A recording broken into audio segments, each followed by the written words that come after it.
Bueno, la charla que vamos a hacer va a ser parte de temas que manejamos en la maestría. Siguiente diapositiva. Se llama La casa en el edificio, reconocimiento topológico del internet.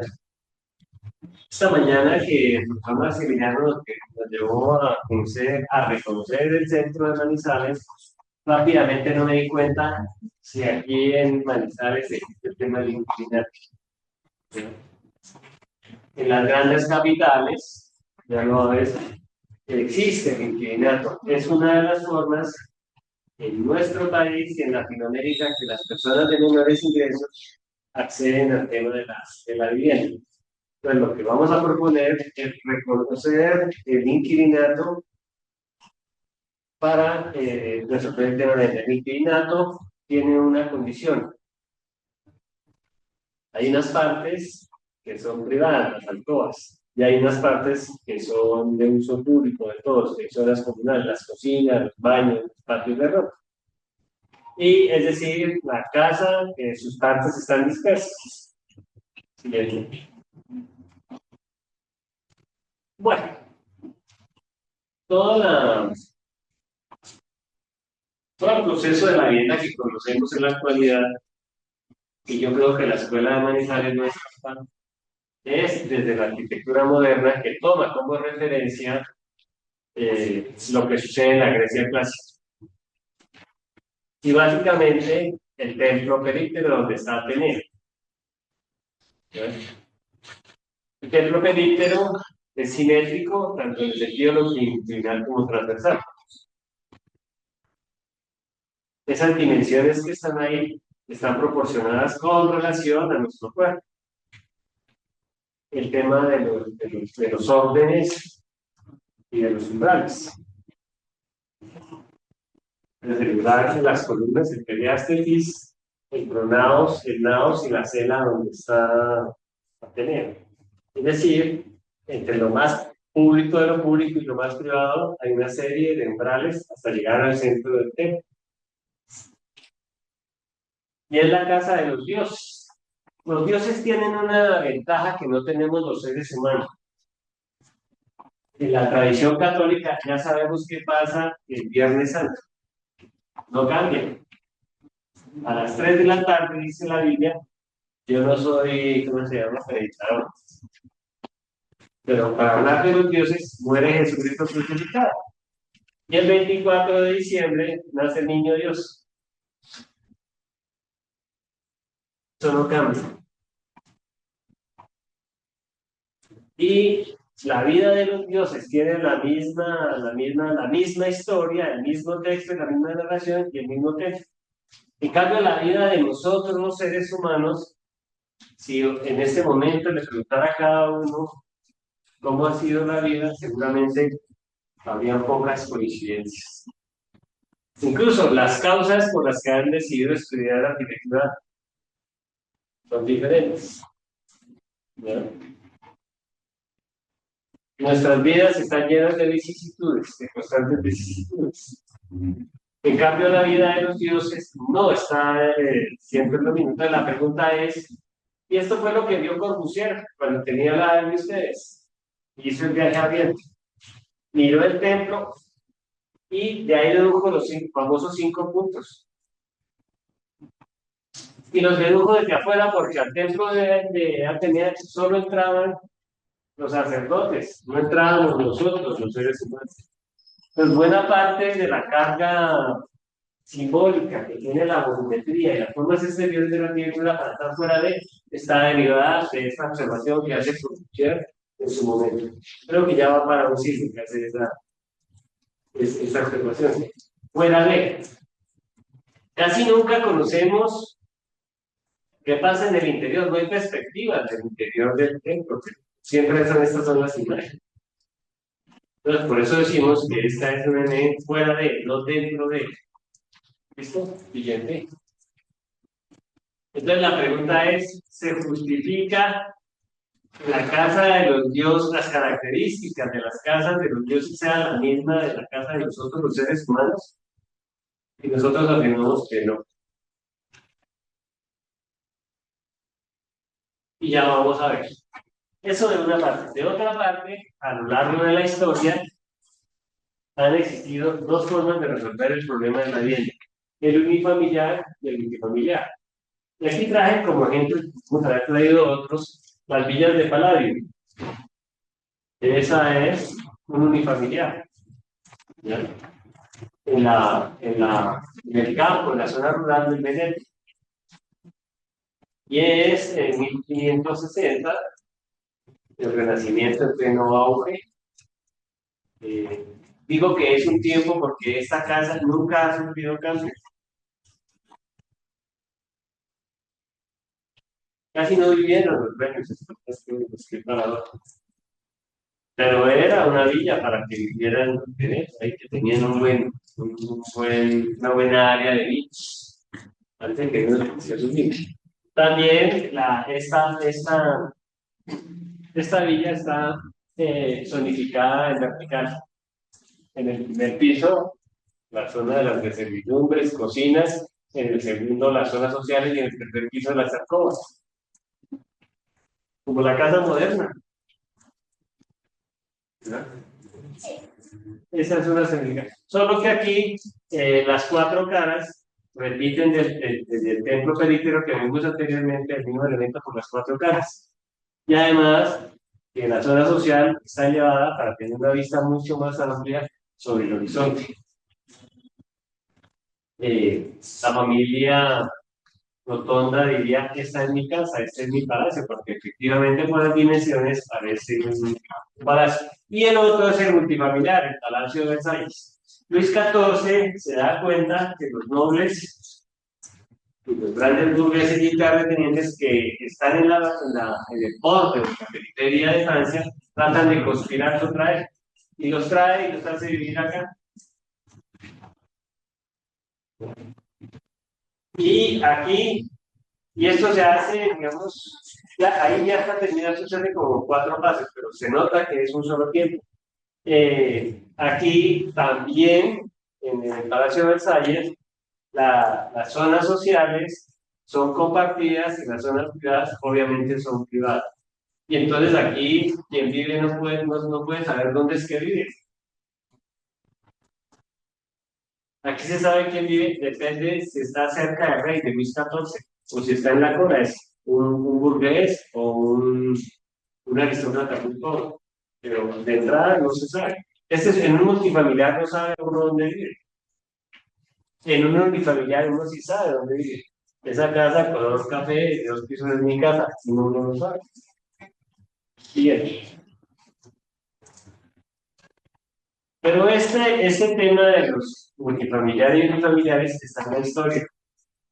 En la Roma imperial, que existe en la isla, eh, los soldados más pobres, en las invasiones que hacían, no lograban, bueno, apropiarse de altas propiedades, les tocaba vivir en arriendo, y lo hacían en las ínsulas. Las ínsulas eran entre 5 y 6 pisos, hechos en mampostería, entre pisos de madera, toda una, una estructura estereotómica de mampuestos que trabajaban la construcción. Eh, Estos eran de, ¿cómo se llama? Aquí también, en el primer piso, comercio. ¿No? Eh, en las partes altas, la vivienda. Y en la parte de abajo, hacia el centro del patio, estaban los baños y las cocinas. Y eran arriendo. Es decir, que había un señor que era el dueño de la única llave y de la única puerta para ingresar a la isla. Entonces, esa es una forma en la Roma imperial. Y el unifamiliar, los, los patricios romanos más ricos, algunos vivían en Roma y otros vivían en el campo, pero o en la periferia de Roma y vivían en casas de dos patios. ¿No?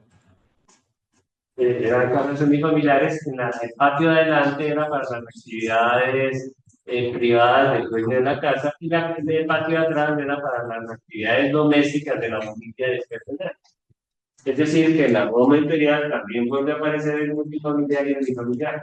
Y entonces, mientras que en la isla, por un lado están los espacios privados, las alcobas, y por el otro están las compartidas, los espacios compartidos de las cocinas y de los baños. Incluso se cuenta que había la oportunidad que uno pudiera ir creciendo y le ampliaban el pedazo que uno crecía, pero eso era muy peligroso, exactamente. Entonces, este es un concepto que ya viene desde la Roma imperial, seguro. En el medioevo también la casa era productiva. Es el momento en que los artesanos son muy importantes en su actividad. Entonces, en la misma casa del artesano vivían sus estudiantes y su familia. Entonces, en el primer piso estaba el local o la tienda o el taller, y en el segundo piso estaban las partes de la casa del artesano, y en el tercer piso donde vivían los aprendices, a los cuales se les alquilaba la casa. Esta era una casa productiva. La casa productiva, mire, desde el gótico viene, desde la Edad Media viene. Y ustedes recordarán la anécdota del 20 de julio sucedió en Bogotá, en la Casa del Progreso. ¿Sí se recuerda? Pues esa era una casa gótica. Los Lloreda, en el primer piso, tenían una chichería. Ellos eran de dedo parado también, muy caleños, que se me hizo. ¿Qué? ¿Cómo? Exactamente. Tenían una chichería y en el segundo piso vivían ahí, en la esquina de la Plaza Bolívar Municipal.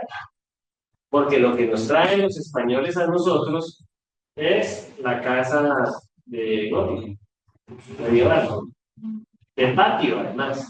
Pero digamos, esta es una forma de casa compacta en que se comparten unas cosas y otras no en el medio de singular. Mucho más atrás, el club de Fujian también es un multifamiliar. Estos círculos, y estos cuadrados, y este es el interior, son casas de 4 pisos.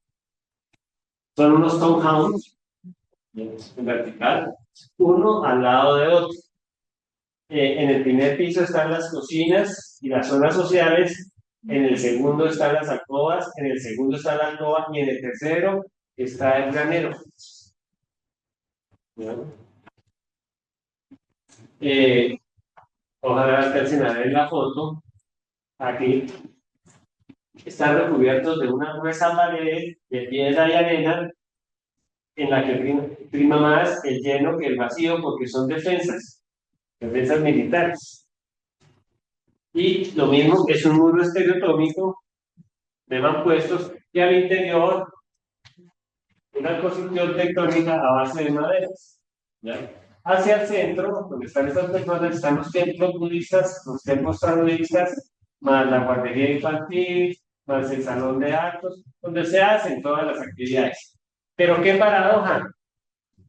Nos han dicho que el movimiento moderno con la unidad de Marsella hace el edificio suelto. Pues mírenlo acá, 5.000 años atrás. No fue Corbusier el que se inventó, ya existía el edificio suelto. Eh, Luego, la yurta mongol, un espacio unifamiliar. Claro, estos son para sedentarios y estos son para nómadas. Es un solo espacio. Los lugares están dispuestos de acuerdo a lo simbólico. Aquí hay un eje, aquí está la puerta, aquí están los avalorios de la religión que tiene. A la derecha, la parte masculina, y a la izquierda, la parte femenina. Eh, Todos los bordados y los tapices los han hecho las mujeres. Actualmente no tienen puertas ni ventanas porque todo el día están en el campo. ¿Para qué necesitan ventanas? Lo único que necesitan es un lugar aquí para que el calor que está hacia el centro y donde se cocina y se calienta, pues salga por este lado. Digamos. Y es una tienda que tiene de alrededor de un diámetro entre 8 y 10 metros y vive una familia, nada más. Eh, esta, la yuta está tejida por unas varitas aquí en tijera, y unos arcos de madera quedan sobre ese arco central, y sobre esas costillares están colocados unas telas que hacen a base de los pelos de los camellos o los dromedarios, que tienen una maravillosa acción. Cuando llueve mucho, se inflan esos pelos y no dejan pasar la lluvia. Y cuando viene el verano, que pierden la humedad, pasa el calor, perdón, pasa el frío sin ningún problema. Entonces, miren lo bioclimático que tanto se reclama en estos tiempos, eso ya está inventado. No entendí, yo no entiendo por qué intentamos volver otra vez a resolver el tema bioclimático cuando ya está resuelto. Las yurtas que tienen este diámetro pueden resistir a vientos huracanados de 120 kilómetros por hora. Eso no está ¿qué? Eso no está en el código narcisismo existente, que un edificio pueda resistir vientos de 120 kilómetros cargados de arena. Ellos lo hacen con una enorme facilidad.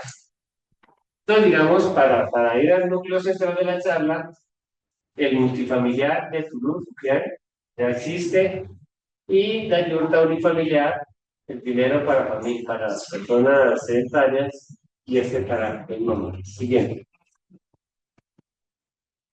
Más reciente, en 1848, en plena revolución industrial, en un solo espacio que tiene de acaso 20 metros, están todas las actividades de ahí. El lavadero, la hornilla de gas, los sitios donde se guarda la ropa, donde se guarda el carbón. Y aquí hay una, dos, tres, cuatro, cinco personas en una cama, en otra tres, y a otro que por la noche en el piso le colocan, es decir, cinco y tres, 9 personas en un espacio de 20 metros. Es decir, que seguimos pensando en la vivienda, aún para los más desprotegidos, que todos los espacios y todas las actividades se hagan al interior de un mismo volumen. Entonces, la pregunta cuando estamos planteando la casa en el edificio es, ¿se justifica que todo esté en el interior de un volumen? ¿No será que hay ya en términos contemporáneos necesidad de dispersar esos elementos? Dadas estas circunstancias que estamos viendo. Siguiente. Estos son los renders que hicimos interpretando la planta que anteriormente veíamos. Por supuesto que el render quedó bonito, pero me llama Glasgow, era una ciudad de minas de carbón, con mucho humo, y aquí no hay personas, solo están los muebles, pues deberían vivir muy apretados. Y estas altas densidades de la ciudad de la revolución industrial pues, causaron varias pandemias, varias enfermedades. Y el movimiento moderno es una reacción contra eso, porque si algo caracteriza el movimiento es que es higienista, es decir, que las viviendas sean iluminadas, sean ventiladas, y que exista la posibilidad de ver sobre el verde. Cosa que estos no podían hacerlo, porque si se dan cuenta, tienen solo una ventana, o una mini ventana, por decir algo. Siguiente. Bueno, en estos términos de la revolución industrial, ya empiezan a aparecer los socialistas utópicos que plantean que tanto la industria, la nueva industria, como la vivienda y sus equipamientos urbanos salgan al campo. Y Godin plantea el familisterio en Francia. En un familisterio,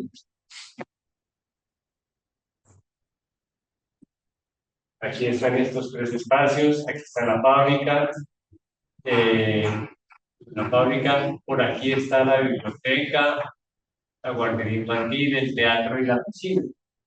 Es decir, que la fábrica tenía la vivienda para sus obreros, lo mismo la guardería infantil para los retiros de los obreros, un teatro, una biblioteca y una piscina. Para los europeos el tema de la piscina es tremendamente importante. Nunca les ganaremos en Juegos Olímpicos en plata. ¿Cuántas piscinas públicas tienen Manizales? Públicas. Dos. ¿Vale? Bogotá tiene cinco. Es una ciudad de 8 millones de habitantes que tiene cinco piscinas públicas.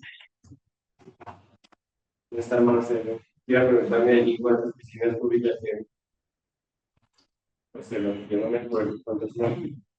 Pero digamos, el tema de la piscina que está planteado como parte de la educación, mire, desde la fábrica se está pensando en la piscina. Y esto se hace en el campo, donde vivían las personas. En estos patios, con estos, en este de amarillo, estas son las alcobas, y esto en azul son las cocinas y los baños que son públicos. Esto es privado y esto es público. Estas son conexiones que se hacen a través de esto. En internet hay varios videos sobre eso muy bonitos. Entonces, fíjense que esta idea de dispersar en el tiempo los espacios privados de los públicos, ya en la revolución industrial empieza a ser un tema. Claro, dentro de las mejores condiciones. Por ejemplo, si miran aquí en el patio, hay unos huequitos. Y era que en el invierno ponían calderas acá y por esos huequitos, ¿cómo se llama? El vapor calentaba ese espacio. Exactamente. La fiesta de inauguración del ministerio. Entonces, y además aparecía otro tema. Quienes pasaban por aquí a sus respectivas viviendas miraban a los otros. Ojo. Entonces, digamos, pues. Y la cubierta también, Godín era un constructor de estufas y era un buen ingeniero mecánico. Esa cubierta también en invierno se cerraba y en verano medio se abría para poder respirar. Entonces, digamos, esa también era esa opción de que las partes de la vivienda estén repartidas en el edificio. Siguiente. El movimiento moderno hace un siglo, con Alexander Klein, que estudió el existencial mínimo, tenía una preocupación derivada de lo que vimos en Glasgow, de que las circulaciones no se cruzaran. Estas eran casas hechas a base de euborio. La gran preocupación fue separarlas, porque había ¿cómo se llama? Una inclinación por lo puramente funcional que se le daba prioridades y gastaron bastante tiempo haciendo estos estudios, ¿verdad? Para que efectivamente no hubiera congestión en el hall de la casa, ¿verdad? Pero bueno, era lo que se estimaba en las investigaciones de ese momento. Ya en el movimiento moderno, 1900, ¿qué es esto? 1948, ya en la unidad de Marsella se empieza a pensar en la alta densidad con alta altura, para que sea una respuesta a la baja densidad en baja altura de la ciudad jardines. ¿Ya? Y además, en la unidad de Marsella, en el 13º piso, están la tienda y un pequeño hotel, y en la terraza están ¿cómo se llaman? Los equipamientos, ¿no? Es decir, la unidad de Marsella tiene lo que vimos en Rodán, pero lo tiene todo en vertical. Es decir, lo de Rodán que estaba horizontal, lo coloca en vertical. ¿ya? Pero se plantea lo mismo. Bueno, los alemanes también se preocupan por la vivienda. Esto ya va a cumplir un siglo. Las Weissenhof, ¿ya? Con colores, apartamentos muy pequeños, apartamentos como de 40 metros. Pero aquí había un planteamiento. Cuando Alemania sea rica y próspera, esta no será la vivienda. Entonces ahora esos apartamenticos chiquititos los han unido. Ya alguien que tenía 2 años de 40 hace un apartamento de 80. Alguien que de vivienda de interés social, que tenga hoy 32 metros, qué pena, toda la vida va a morir así. 32 metros. No. Los holandeses también se preocupan. Qué increíble, no tienen terreno. En este momento los holandeses están ganando el terreno al mar, en este momento. Y son un cuarto para las 4. Siguen ampliando su área. Y hacen ciudad baja altura en baja densidad, en 2 pisos. Y hacen con los equipamientos. En las esquinas colocan las guarderías infantiles, ¿cómo se llama? En los centros de salud, etcétera, y otro tipo de cosas. Para los holandeses también las piscinas son tremendamente importantes. Bien. En los Juegos Olímpicos, ¿a quién le va mejor? ¿Colombia o Holanda? ¿Por qué?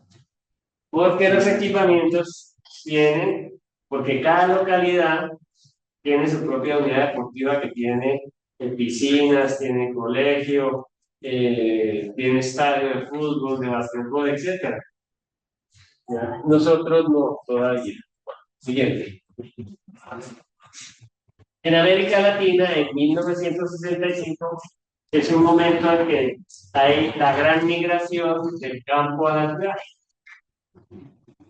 buscando mejoras en los ingresos económicos, mejoras en la salud y mejoras en la educación. Esto es un proyecto en Lima, pero esto mismo estaba sucediendo en Bogotá, en Sao Paulo, en Río, en Caracas. ¿Ya? Tal vez aquí en Manizales no. Entonces se plantea un proyecto, un concurso internacional, y los arquitectos plantean casas de 2 pisos, con la posibilidad de crecer en el tiempo. Y muchos años después, uno, dos, 3 y 4 pisos, 1 y 2 pisos. Y si miran con cuidado esta foto, esta casa ya tiene ventanas, está pintada, pero no tiene cubierta. En Lima no llueve. Cae una brujita como la de ayer por la tarde aquí en el muy chiquita, casi que ni moja. No llueve. Pero el fenómeno de qué, no llueve. Exactamente. Y no llueve y sin embargo intenta abrir la fachada, pero acá. Entonces, y estas son las actuaciones. Aquí están, en esta parte, lo que entregaron los arquitectos y los cambios que hizo la gente. Lo que entregaron los arquitectos y los cambios. Miren, 1, 2, 3 y 4 pisos, donde hay 2 pisos. Allá donde eran pisos, 4 pisos. Unos crecimientos explosivos, enormes, gigantes. Ahora que venía, o ayer, ¿no? Que venía con esta manera que venían los señores del barrio, el barrio Pilar. Sobre las terrazas, ahí ya también la gente empezó a crecer. ¿Ya? Y no estaría mal para tirarse a esta, por ahí quedó como las. Entonces, digamos, estas también fueron pensadas como casas compactas y solo como vivienda. Y resulta que estas casas que solo fueron pensadas como vivienda, ahora tienen tiendas, tienen hostales, alquilan alcobas para estudiantes, son casas productivas. Del 65 a hoy ya han pasado 2 o 3 generaciones. En algunos casos, los que se graduaron de odontólogos tienen su consultorio en estas casas. Los que son abogados también tienen su mujer ahí. Y espero que los arquitectos también. Entonces, la realidad, miren lo que plantean los arquitectos. El movimiento moderno plantea esos volúmenes paralelos y perpendiculares, todos blancos, no sé si alcanzan a ver por ahí de vez en cuando, pues se ve un poquito rojo o verde, pero todo era blanco. Y la gente, los limeños no son barranquilleros, pero eso se diferencia el color. Pues la pregunta es, si a la gente le interesa lo heterogéneo, ¿por qué los arquitectos planteamos que la respuesta sea homogénea? ¿Quién nos ha dado la autoridad para plantear así? Cuando la gente dice que quiere vivir así, en el color al menos. ¿O han hecho ustedes algún proyecto de vivienda en que todo resulte así? Todo resulta así. Ah, la escuela de Manizales es como la de Nacional Igualitico. Movimiento moderno firme. Después de tantos años, la escuela de Manizales y la Bogotá hacen lo mismo. Lástima que no haya más profesores acá. Cuéntenme lo que yo dije. Y miren lo que está planteando la gente. ¿Que será que no nos vamos a dar cuenta qué es lo que está planteando la gente? Y yo creo que esta arquitectura es mucho más divertida que la que se está haciendo ya. Y esto sucede por varias cosas. Por un uso intenso de la planta, largo y alto. Siempre se está pensando en 2D. ¿Acaso la vida no es en 3D? Este salón tiene largo, ancho y alto. No estamos en una planta. Estamos al interior de un volumen. ¿O no? Entonces, ¿por qué le damos tanta relación a la planta si finalmente vamos a vivir de manera tridimensional? Porque somos modernos. Porque la escuela de Bogotá y la escuela de Manizales es 1928. ¿Ah? Bueno, ¿qué más diría acá? Siguiente. Esto que pasó en Lima tiene varias posibilidades. En 1978, el espacio público es amplio, ya lo vieron ustedes. El índice de construcción y ocupación es bajito, porque son lotes amplios y no se ocupa la totalidad y además se construyen 2 pisos. Y vive una familia y es un niño, es solo alojamiento.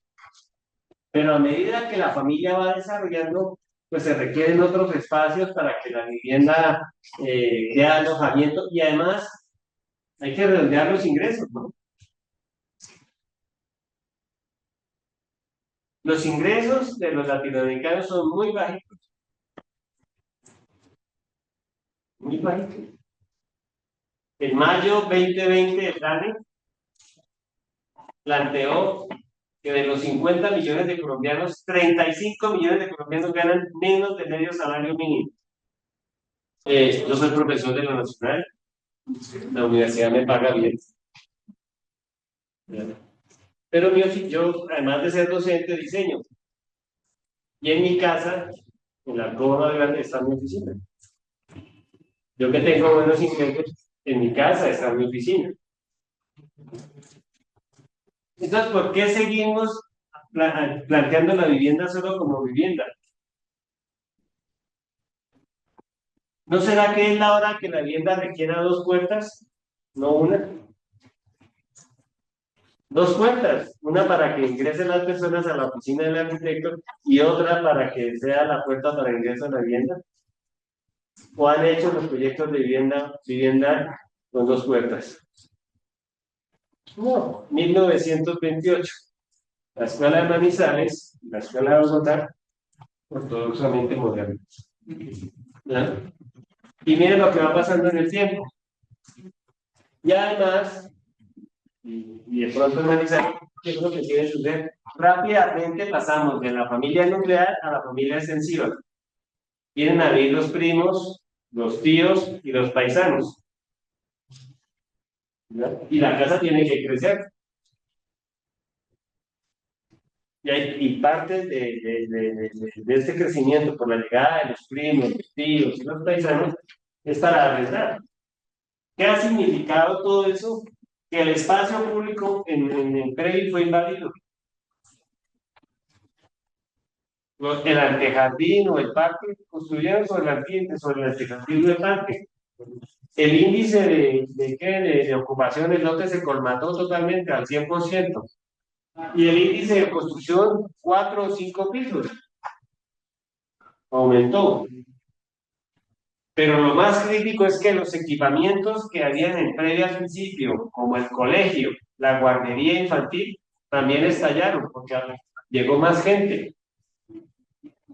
Es decir, que tanto la vivienda como los colegios, como la guardería, también tienen que crecer y decrecer. Este es un buen caso, digamos, en Latinoamérica, de qué implica que la casa crezca. La casa crece y afecta los equipamientos, el área de los equipamientos iniciales. Se disminuye la cantidad de espacio público por habitante. El índice de construcción y el índice de ocupación, pues el espacio público se estalla. En Previ pasó varias cosas.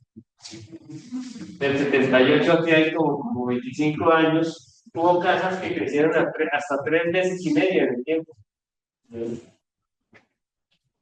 Y buena parte era para hacer inquilinatos. Otros se volvieron en multiusos, esos que comenté, donde hay guardería infantil, hay consultorio médico, hay bufete de abogados. O en algunos casos es un multifamiliar. Y en otros tumbaron la casa y hicieron un colegio, aumentaron los colegios. Bien,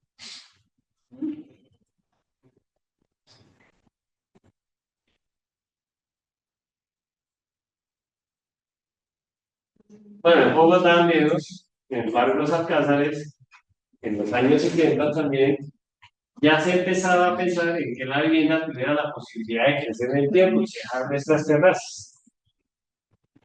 Si tienen la oportunidad de ir, esto es más o menos calle 68 con de carrera 24 y 30. Esto está también totalmente cambiado.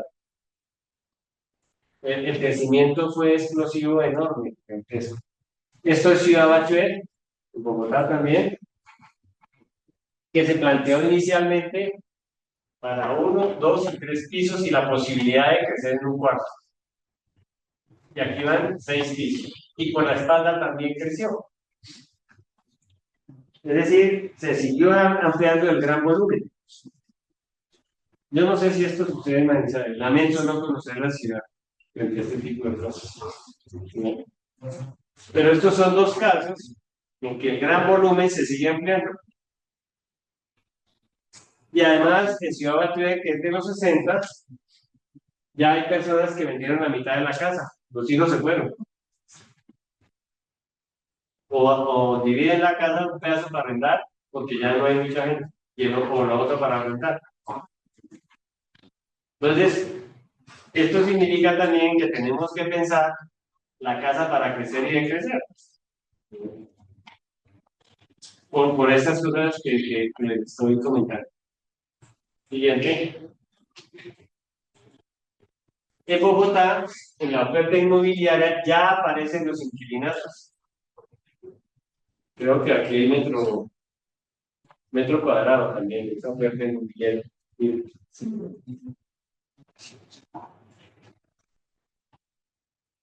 No, dice aquí, en este edificio. Área 454 metros, 11 habitaciones y 6 baños, inquilinatos. Y además, en el primer piso, 2 locales. Ah, no, un local. O sea, el inquilinato también, en el caso contemporáneo de Bogotá, es multiusos. Y lo otro, este que está allá, es lástima que no se nota. ¿No? Pero bueno, suceden más o menos las mismas cosas. Es decir, que en la oferta inmobiliaria normal ya está legalizado el inquilinato. Correcto. Bueno, área 700 metros, estrato 3, 9 habitaciones, 5 baños en buen estado. Y lo otro que está apareciendo ahora es que colocan en qué estación de Transmilenio está. y si está cerca del éxito o cualquiera de estos almacenes, ¿no? Pero el hecho de que aparezca en estas revistas de inmobiliarias es que ya es como legal, ¿no? Bien.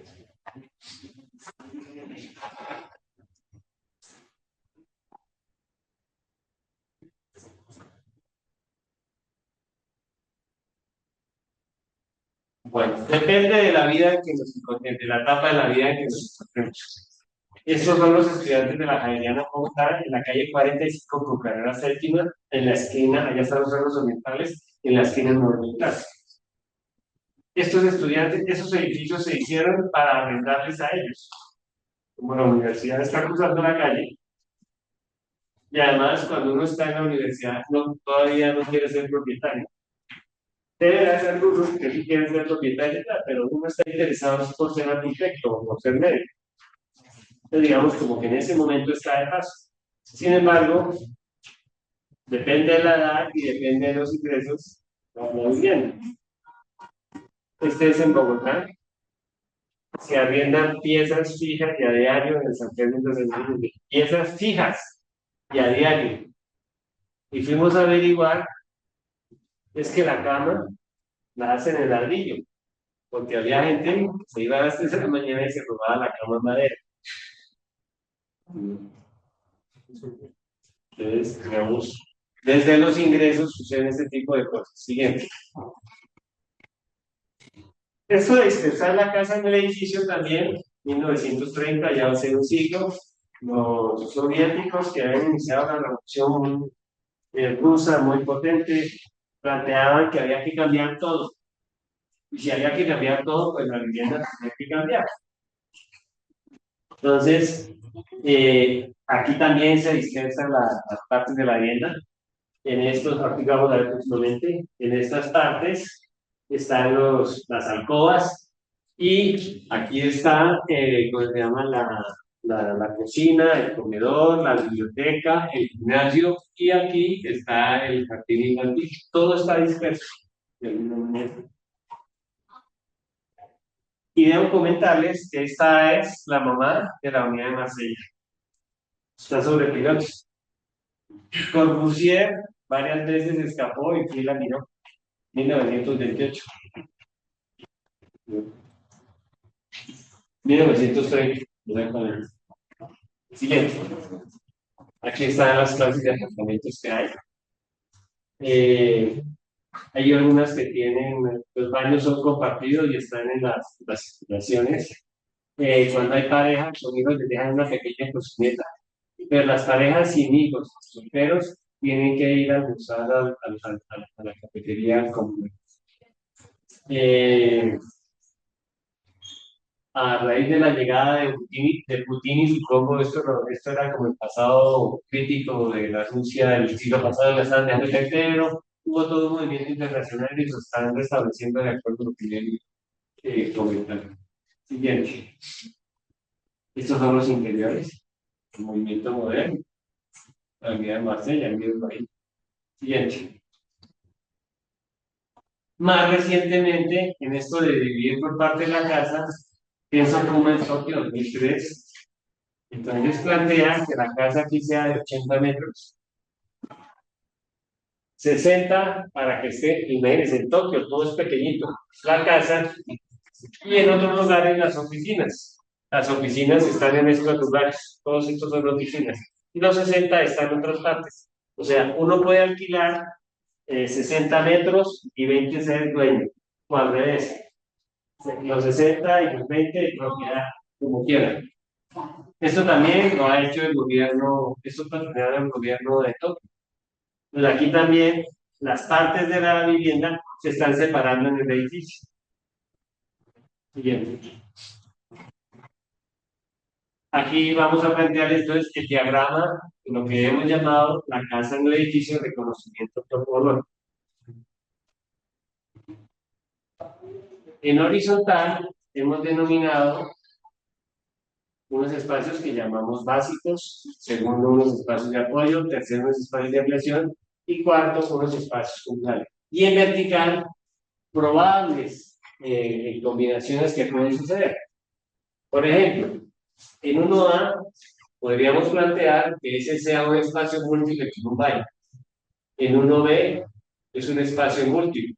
Y en 1C es un espacio productivo. Este espacio que está aquí, el primero, en el 2C, puede compartir esa C, es cocinas. En 2B, ese que no tiene baño, puede compartir baño público y cocina. En azul, que es el espacio productivo, puede compartir los baños del conjunto. Y también en el mismo edificio podrían existir espacios de ampliación. O para, o para ampliar para espacios productivos o para ampliar para otros espacios para dormitorios, si uno requiere. Y existirían los espacios comunales de la guardería, la lavandería, el patio de ropas, el salón comunal, el parque, la administración, las circulaciones horizontales y verticales. Habría todas las combinaciones que uno quisiera hacer. Uno podría tener los tres espacios de la primera, con baños, sin baño, espacio productivo, y compartir la cocina con baño y tener espacio de ampliación. Aquí lo importante es un ejercicio, una arquitectura más de combinatoria que de composición. Y aquí las partes podrían estar dispersas en el edificio como lo vamos a mostrar recientemente. Todo lo que están viendo ahí es que lo hemos estudiado en la historia y lo hemos visto dentro de nuestra propia realidad. En el corte, en este diagrama está planteado que en el primer piso estén las actividades productivas. Y escuchen bien, los espacios estén pensados en metros cúbicos, en altura. Es decir, que a una misma área le corresponden volúmenes diferentes. ¿Ya? En el segundo piso podrían haber espacios de ampliación y podrían a una misma altura, un mismo volumen, metros cuadrados. En el tercer piso pueden haber espacios comunales. Y ahí los vamos alternando, como uno quiera. ¿Qué quedarían fijos aquí? La estructura en una variante que no debería cambiar, los ductos de las instalaciones hidrosanitarias y las circulaciones. Están un poco colocadas de manera caprichosa, pero digamos, el diagrama cuenta qué posibilidades existen ahí. Siguiente. Cambia el corte, pero vamos a lo anterior. Teniendo los mismos espacios. Pues vamos. Entonces, aquí lo mismo, son los mismos elementos, solo que en algunos casos está pensado en metros cúbicos, es decir, que a una misma área corresponden diferentes volúmenes, o en metros cuadrados, que a una misma área corresponde un solo tipo de volumen. Y también, esto que estamos insistiendo, tres elementos que tienen que quedar fijos: la estructura, los ductos hidráulicos y sanitarios y las conducciones horizontales y verticales. Las alcobas no dependen, ni la sala comedor de instalaciones hidráulicas y sanitarias. Pueden colocar dependiendo de quiera el arquitecto. Siguiente.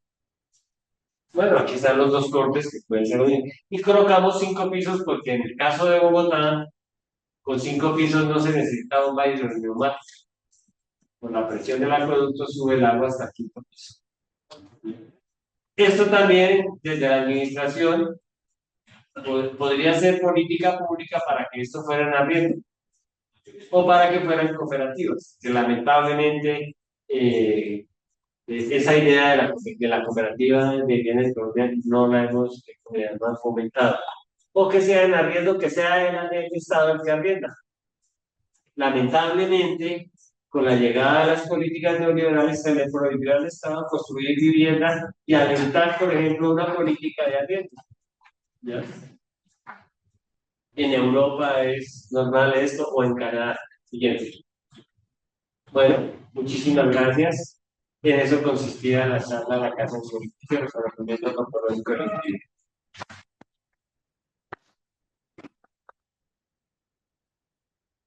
¿Una pregunta? ¿Alguna duda? Por ejemplo, esa alteración ahí en las dudas del servicio, ¿qué consecuencias tendría en costos y el Las hipótesis ya le dije. Sí, buena pregunta. En nuestro país, los arquitectos hemos perdido mucho poder.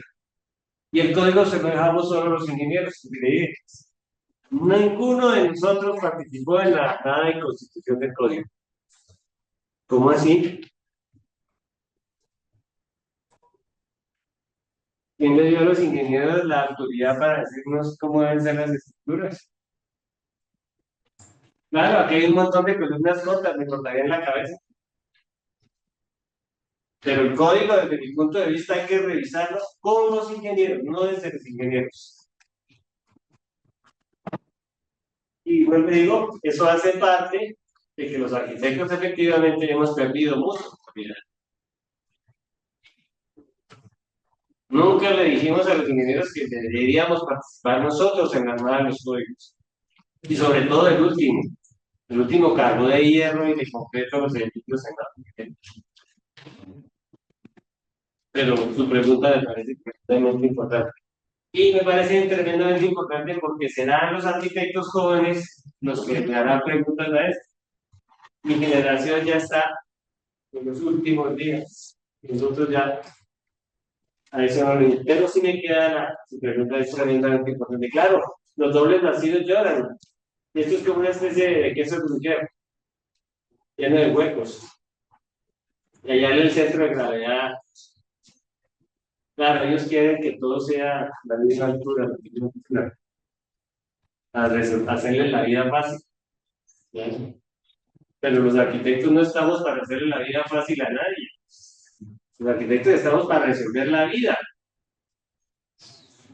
Pero yo dejo la inquietud, si no es necesario desde los arquitectos que revisemos cómo es el código. ¿No? Otra pregunta.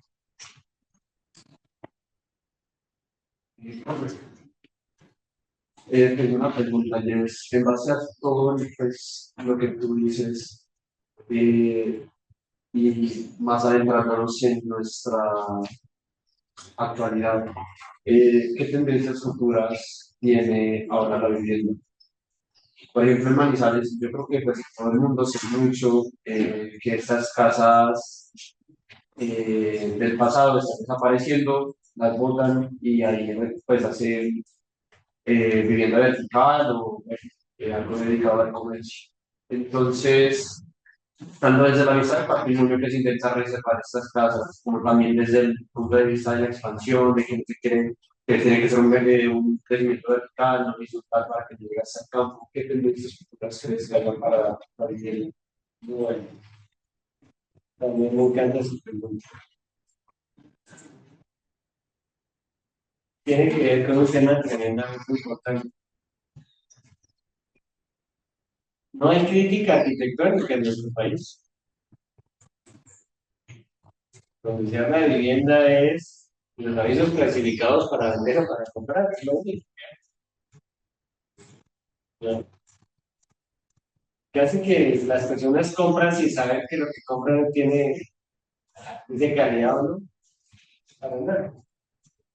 Y la crítica tiene la ventaja de que educa en lo que se está planteando. Nosotros, más allá de los resultados de las bienales, no tenemos otra instancia. Y las ciudades no se arman a base de los premios de arquitectura, la de la bienal. Y si hay ciudades que no ganan premios de arquitectura, pues mire, vaya a poder. Si ustedes miran de cada tanto el New York Times, hay una página por ambos lados de crítica arquitectónica. Es durísimo. O sea, el que le den palo ahí, lo mata. Y hay otros los examen. En el país de Madrid también hay una crítica cada tanto a la arquitectura que está haciendo. Incluso en el país de Madrid hay crítica a la bibliografía sobre arquitectura. ¿Cómo se llama el periódico aquí? Patria. En la patria hay crítica arquitectónica y entonces, fíjense la cantidad de cómo hemos perdido de espacio. Y esta foto, desde mi punto de vista, plantea que la gente no cree en los arquitectos. Esa foto que está ahí de fondo. La gente no sabe para qué sirven los arquitectos. Hay dos profesiones que la gente sabe para qué sirven. Un médico para que uno no se muera. Y un abogado para que uno no lo metan a uno en la casa. Pero un arquitecto, todavía desde mi punto de vista no hemos logrado que se entiendan para qué son los arquitectos. Ya planteé al principio que el tema de los arquitectos en Colombia hace que la gente no busque arquitectos. ¿Cómo? Entonces, y fuera de eso, con estas políticas neoliberales que todo se dejó, el Estado de las políticas neoliberales sobre la vivienda lo único que hace es vigilar el tránsito de los dineros, nada más. Que se asignen los subsidios, que la persona tenga los ahorros propios y que se le haga un crédito hipotecario, eso es lo único que hace.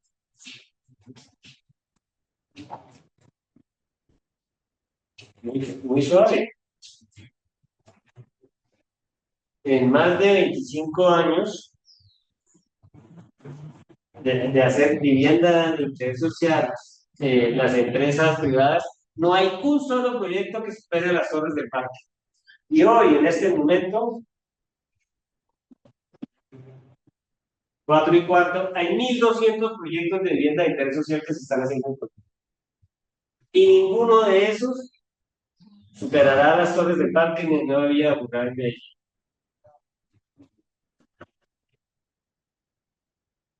Y lo más crítico, yo soy de paro, yo soy boyacense. La misma vivienda de interés social que se hace en Tunja, se hace en Cartagena. Más cruel aún, esa es la tendencia. Y en Barranquilla. Esa es la tendencia. Por debilidad de nosotros los arquitectos de no decir nada. No decimos nunca nada. Y además los educamos a ustedes para ganarse la Bienal de Arquitectura o el Premio Presta. Es decir, para armar el ego de cada uno.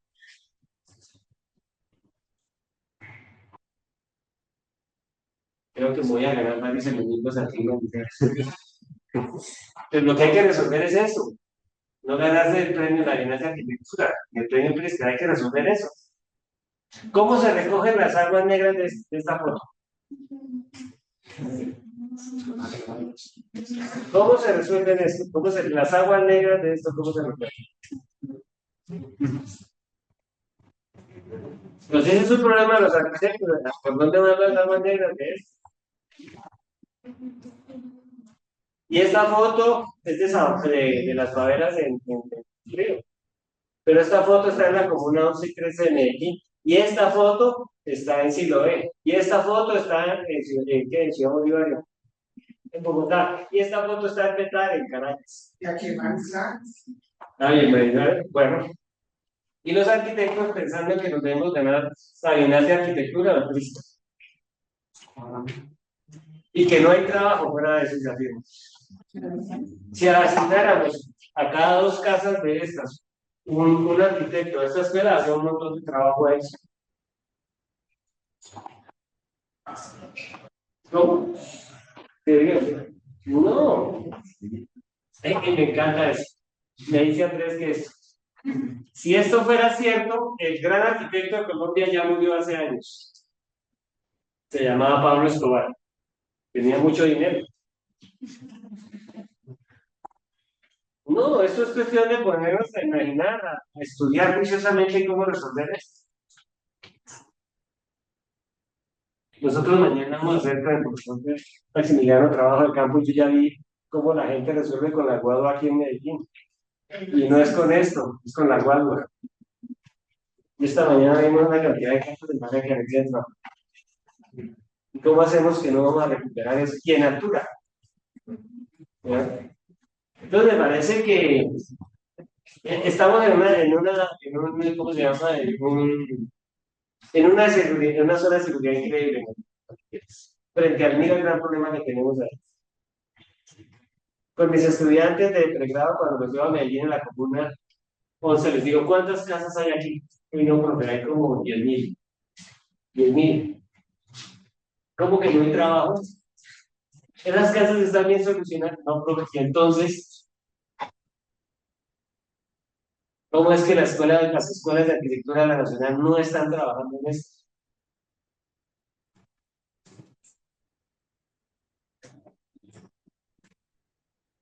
Allá es donde deberíamos estar, solucionando esto. Y no pensar que no hay trabajo. Cuando mírenlo, ahí está. Y esta foto se repite, por lo que acabo de comentar. ¿Ves? Ejemplo, de las... Pero esperen un segundo que esa pregunta es importante. Esto de tendencias plantea como modas en el mundo. Y qué pena con Cujas. Colombia no es Holanda. Me encanta Holanda. Soy feliz en Holanda. Pero no es Holanda. Nosotros no somos Holanda. Holanda es la octava economía del mundo, imagínense ustedes. Y una vaca holandesa con sus subsidios gana más que un profesor de la nacional. Ojo, la afirmación que estoy haciendo. La ganadería en Holanda está subsidiada. ¿Cuál campesino en Colombia está subsidiado? Ninguno. Entonces nosotros nos la pasamos mirando hacia afuera, no hacia adentro.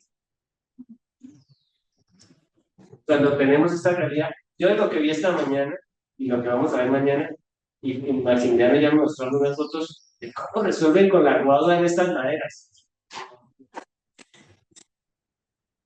Y el profesor Maximiliano me decía que cuando tiemblan las guaduas bailan y el edificios en concreto se caen. Ahí hay una cosa que me parece, en esa frase es, la guadua tiene esta ventaja, el concreto es muy rígido. Y además, desde el paisaje donde estábamos, hay unos ovales tan hermosos, muy lindos. Entonces creo que lo que deberíamos estar más mirándonos, a mí me encantaría que Curja viniera y nos dijera, oiga, cuéntenme cómo van a resolver esto, pero Curja nunca irá a venir a ver esto, desastre. Curja querrá que le den el gran proyecto de Manizales, que yo no sé cuál sea. ¿No? Los trenes los llevan a mirar, en vez de llevarlo. No, pues es que si yo quisiera ver a Curjas aquí resolviendo este tema. Ya. Pero no, nosotros, este es nuestro tema, este es nuestro tema. ¿Ya? Entonces, pensar que las tendencias en una sociedad tan desigual, los ingresos económicos de un norteamericano promedio del año son $50,000.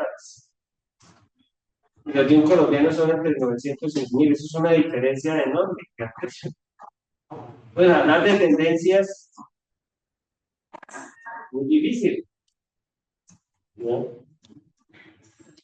Yo diría que la tendencia es resolver esto. ¿Cómo hacemos para que la ciudad sea más humana? Ese es el papel del arquitecto. Bueno, no sé qué hay que sí.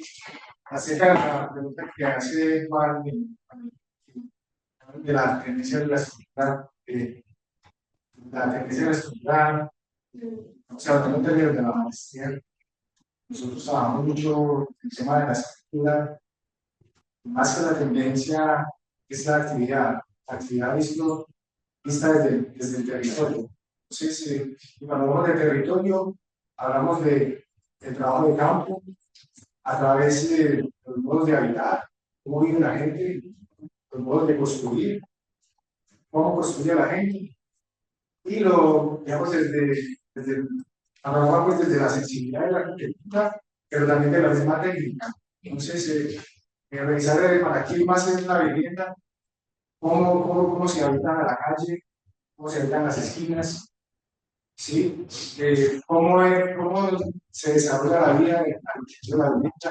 Entonces, por eso en la casa del edificio está llena de actividades, porque si nos vamos a ver la vida general en Colombia, pues vemos que no solamente está la vida de un apartamento que tiene un reglamento de propiedad horizontal, pero si vamos a un inquilinato, por ejemplo, o un barrio como puede ser el San José o el mismo Galán, donde está la tienda en un espacio de 20 por 2, la señora que cose, o está el señor que tiende cualquier cosa en sus viviendas, ¿cierto? Entonces, la actividad dentro de la vivienda va a ser muy importante. Y para nosotros, dentro del desarrollo y el pensamiento colectivo que hacemos en la maestría, es mirar cómo se piensa en una estructura importante del edificio que puede soportar el paso de las diferencias del tiempo, pero la actividad del edificio cambia, aumenta con los habitantes.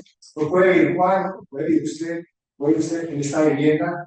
Seguramente mañana consigue pareja y tiene hijos, la vivienda necesita tener unos crecimientos explosivos, pero es importante tener en cuenta que la estructura como tal debe aprender, debe soportar esos nuevos cambios que vienen. Asimismo, como crece la vivienda, bien muta. Y es por eso es muy importante que la vivienda, hay que tener la vivienda comercial.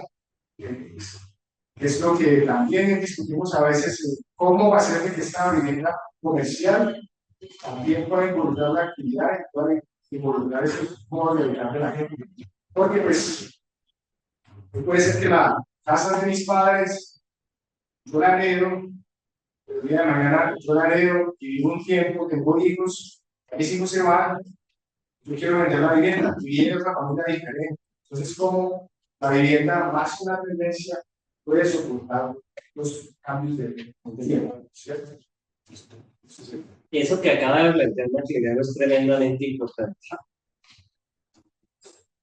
Además, no sé si analizar esta reunión como en Bogotá enseñamos la vivienda con la casa de la cascada.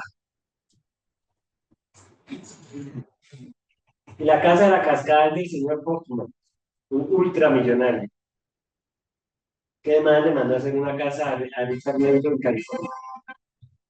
Es decir, él pasaba el invierno en Massachusetts, en la casa de la cascada, y el verano en, ¿cómo se llama?, en California. Ese es el modelo para resolver esto. Me encanta la casa de la cascada. Ustedes dirán, no, es que a Marco no me gusta nada. Claro que me encanta. Y me gustaría estar con el señor Hoffman en pleno invierno, tomando un delicioso coñac y ahí, o sea, eso debe ser delicioso. O en la casa de Neutra, que es preciosa esa. La Bilsawa es otra casa. ¿Qué tiene que ver la Bilsawa con esto? Me encanta la Bilsawa también. ¿Pero qué tiene que ver?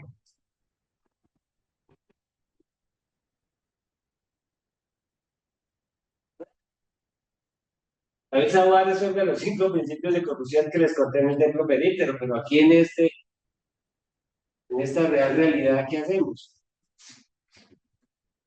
¿No? Entonces, plantear tendencias es imposible. ¿No? El, el, en diciembre me fui con mi esposa, nos fuimos a Londres a pasar el fin de año. En una cuadra, 5 Jaguar. 1, 2, 3. Un Jaguar de esos no es el sueldo de un profesor de la Nacional en 40 años. Ya habían 5. ¿Cuál tendencia? Ahí es eso. Nuestros carros, el de Magdalena es una rueda de ese carro, si acaso. Entonces, por eso digo que hablar de tendencias es muy peligroso porque es muy desigual todas las cosas que están pasando. ¿Ya? Y eso que estoy hablando en el caso de los carros que vimos en Londres. Y solo en una cuadra. Hasta ahora aquí en Manizales no he visto un Jaguar. O sí hay. No hay. En Bogotá sí hay. Allí que día vi uno en Chapinero. Uno. Pero allí veía en una cuadra 5. Entonces, hay una desigualdad en los ingresos. Mira, aquí no hay 5 Jaguar, imposible. Entonces, lo que nosotros, este es nuestro gran problema. Esto es lo que tenemos que resolver. Y parte del conflicto en nuestro país, miren dónde está. Las personas están viviendo mal. Aquí nace la agresividad. Usted le está echando las aguas negras, vecino. Y si no la próxima vez me la sigue echando, vamos a tener problemas. Las amenazas aquí son constantes. Como entra, como entra. Bueno, bonita. ¿Y los bomberos cómo entran ahí? Bonita, me encanta esto. Exactamente. Eso es lo que se dice, necesitamos que resolver. Espacio público. No hay espacio. Jóvenes arquitectos, los felicito porque miren el reto que tienen. Muchas gracias. Buen día.